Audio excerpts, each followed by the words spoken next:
যেখানে খাবন দাবন শুরুই হয়েছে পোস্তর বড়া দিয়ে, আর অত ভেবে কাজ নেই, চলে এসেছি আমরা পোস্ত রাজবাড়িতে।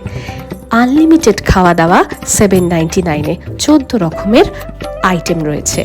যদিও আমরা নিয়েছিলাম আলাকাটে গরম গরম বাসমতি রাইস, চিংড়ি পটলের রসা আর কাঁচা লঙ্কা দিয়ে দেশি মুরগির ঝোল।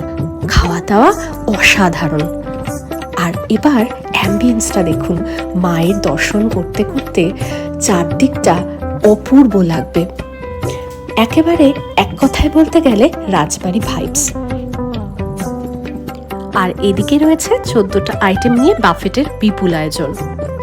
আর একটা কথা বলে রাখি, এখানকার খাবারের প্রাইস কিন্তু একদম সাধ্যের মধ্যে। বিশ্বাস না হলে রইল মেনু কার্ড। তাহলে আর চিন্তা কিসের, এই পুজোয় চলে আসুন ভূতের রাজা দিল বর প্রেজেন্টস, গড়িয়া মোড়ে পোস্ত রাজবাড়িতে।